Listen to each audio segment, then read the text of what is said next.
सरसकटचा अर्थ काय? सरसकटचा अर्थ असा आहे, कुठलंही त्याच्यावर बंधन न ठेवता, किती जमिनीचं होल्डिंग, अल्पभूधारक नाही, अल्पभूधारक असो का बहुभूधारक असो, कारण मागच्या कर्जमाफीत अल्पभूधारक म्हटल्यानंतर अल्पमुदत पुनर्ता परतफेड केलेल्या शेतकऱ्यांना प्रोत्साहनपर लाभ देण्यासाठी 2017, 2018, 2019, 2020 हा कालावधी विचारात घेण्यात आला आहे. वरील 3 वर्षातील आर्थिक वर्षापैकी 2 आर्थिक वर्षात पीक कर्ज घेऊन त्याची वेळेत परतफेड करणाऱ्या शेतकऱ्यांना प्रोत्साहन अनुदान दिले जाणार आहे.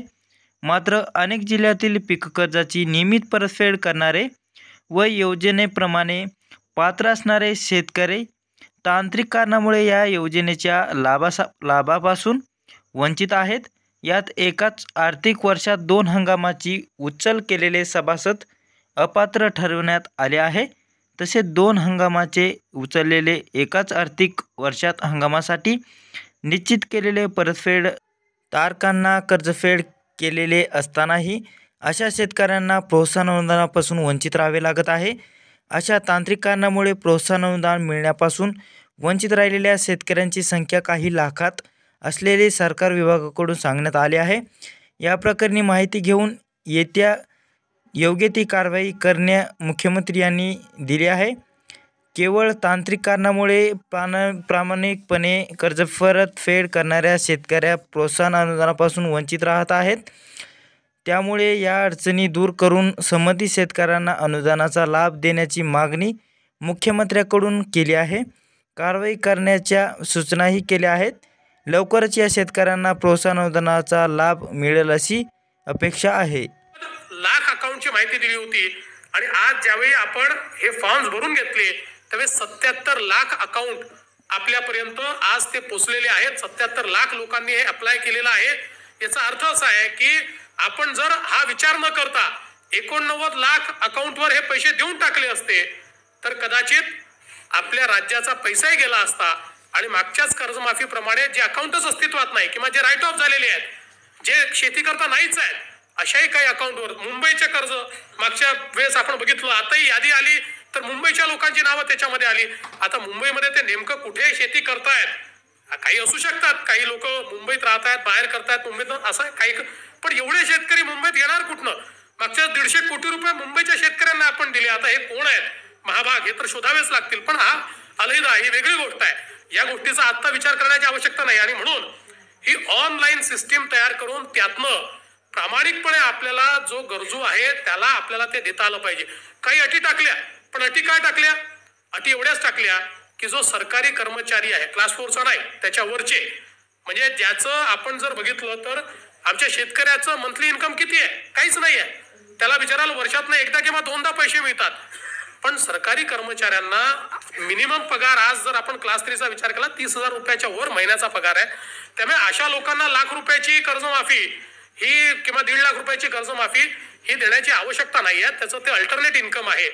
आणि बाकी सगळ्यांना सरसकटचा अर्थ काय? सरसकटचा अर्थ असा आहे, कुठलंही त्याच्यावर बंधन न ठेवता, किती जमिनीचं होल्डिंग, अल्पभूधारक नाही, अल्पभूधारक असो का बहुभूधारक असो, कारण मागच्या कर्जमाफीत अल्पभूधारक म्हटल्यानंतर जो मराठवाड्यातला आणि विदर्भातला गरीब शेतकरी होता की ज्याच्याकडे जमीन जास्त होती पण तो कर्जबाजारी होता, कारण त्या ठिकाणी इरिगेशन नाही आहे. त्यामुळे 5 एकर 10 एकर शेती जरी असली तरी देखील त्याला त्या प्रमाणात काही पैसा मिळत नाही. आणि म्हणून यावेळेस सरसकट अशा कुठल्याही अटी न टाकता आपण ही कर्जमाफी या ठिकाणी केली आणि आज त्याची सुरुवात ही आपण निश्चितपणे करतो. मला आज सांगितलं पाहिजे, खरं म्हणजे आज 10 लाख लोकांचा आपण आकडा ठरवला होता, पण काही कारणाने आम्हाला डेटा क्लिनिंगमध्ये 8.5 लाख लोकांचा आज डेटा आम्हाला तो क्लीन करता आला आणि त्याला आम्हाला ग्रीन लिस्टमध्ये टाकता आलं. पण आज ही सुरुवात केली आहे. रोज या लिस्ट आता आम्ही तयार करू आणि रोज बँकांना त्या लिस्ट आम्ही पाठवू आणि याची पद्धती देखील विशेषतः माध्यमांना मी सांगतो, कारण पुन्हा आपल्याकडे कोणीतरी येईल, काहीतरी सांगेल, काहीतरी त्याची न्यूज होईल आणि म्हणून पुन्हा बँकांना सांगतो, आपल्या माध्यमांच्या माध्यमातून सगळ्यांना सांगतो, याची पद्धती अशी आहे. आता ही जी लिस्ट आम्ही तयार केली आहे, ही लिस्ट त्या बँकांना आम्ही पाठवू. आम्ही एक मोठं खातं उघडलेलं आहे, एक सिंगल खातं, ज्या खात्यामध्ये हे पैसे आम्ही ट्रान्सफर करतो आहोत. प्रत्येक बँकेमध्ये एक खातं आहे, त्या खात्यामध्ये या मेन खात्यातनं पैसे ट्रान्सफर होत आहेत आणि बँकांना आम्ही ऑथरायझेशन देतोय की ही जी लिस्ट आम्ही तुम्हाला दिलेली आहे या लिस्टप्रमाणे त्या खात्यात तेवढे पैसे तुम्हाला जमा करता येतील. म्हणजे हे जे खातं त्यांच्याकडे आम्ही उघडलेलं आहे त्यात कन्सॉलिडेट पैसा आमचा जाईल आणि मग त्या लिस्टच्या आधारावर त्यांना ते पैसे त्या खात्यामध्ये जमा करावे लागतील. ही पद्धत आम्ही ठेवलेली आहे. त्यामुळे याच्यामध्ये पूर्णपणे पारदर्शी पद्धतीनं हा सगळा व्यवहार आम्ही करतो. छत्रपती शिवाजी महाराज शेतकरी सन्मान योजना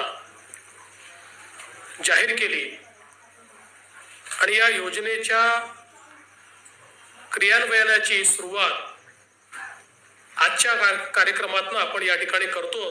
तर त्याने निगेटिव्ह ग्रोथ रेट मध्ये होतं आणि म्हणून मी पहिल्या दिवशीपासून आग्रह धरत होतो की कर्जमाफी केलीच पाहिजे.